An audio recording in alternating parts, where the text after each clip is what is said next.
Investments in securities market are subject to market risks. Read all the related documents carefully before investing.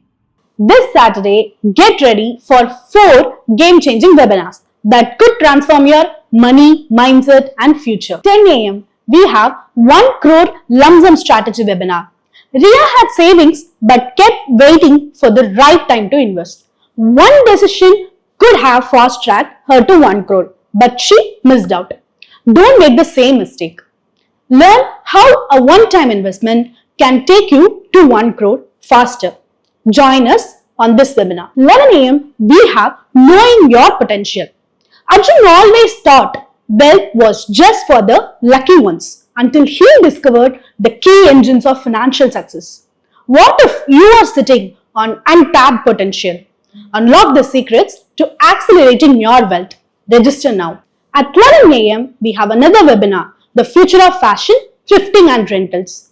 Indian weddings mean lavish spending, but Gen Z is rewriting the rules. Sustainable budget-friendly fashion is taking over. Are you ready for the shift? Register for this webinar. At 12 p.m. we have Secret Budgeting and Investing Hacks.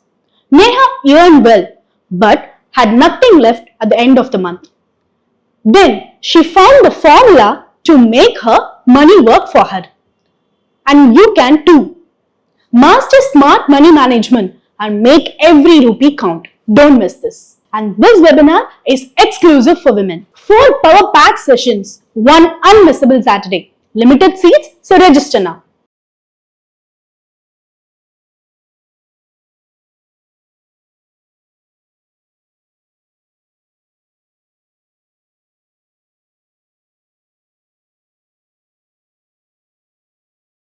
In today's video, we're going to talk about low beta investing. So first, let's try to understand what beta is, how this works, why some investments can be less volatile than others, and how you can be a low beta investor as well.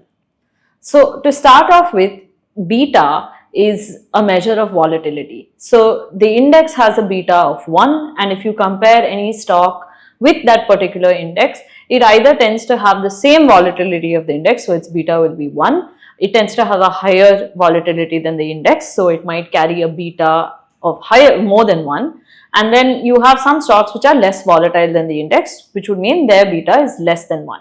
So a low beta investor is actually looking for ideas that have a lower beta than the benchmark or the index that you're referencing against. And when you have a lower beta, that would sort of entail a journey where your portfolio does not fall or rise as much as the index. So the basic idea behind low beta investing is that you want to beat volatility. Now, when we look at volatility, what makes a particular stock volatile? There are many factors. So one is, of course, stocks react to news. So if, let's say, there's an earnings update or there's some news about a particular business, the markets could either react positively or negatively to that particular news item, and that might cause the stock price to move up or down accordingly. But low beta stocks tend to, be more defensive in nature, which would mean that these companies are not going to react as much to news, or pretty much all the news that comes in about these firms are factored in. So they might be companies that have very good communication channels that have kept market participants quite aware of what's happening.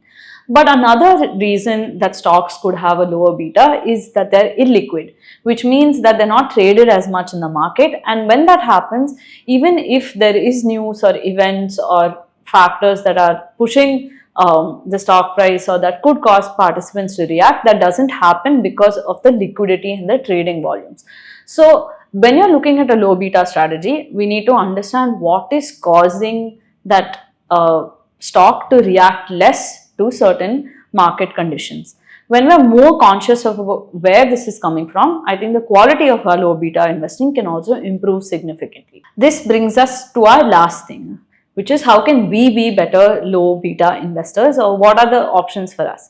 Now, in the entire world of passive investing, you now have something known as factor-based investing, and one of the factors, of course, is volatility or your beta measure. Now, in this case, you might find some index funds that kind of look at stocks which are less volatile than the index, and then they're clubbed into a separate passive ETF or a fund which you can participate in. The second is you can actually look at other products which tend to have a beta less than the benchmark. So many of these measures would be available through the fund manager's presentations. So whether it's a mutual fund, a portfolio management service, or any other AIF or any other product that you're looking at, you might be able to ask the fund manager for this data, and you would be able to find products that actually suit your needs. The last thing that we need to understand is that you don't need to take volatility to earn higher returns. There is a misconception that if your portfolio is not volatile enough, or if you need to take on higher volatility risk to earn higher returns, that's not necessarily the case. You can actually have a winning low beta strategy, and if you know a winning low beta strategy, then let us know in the comments below.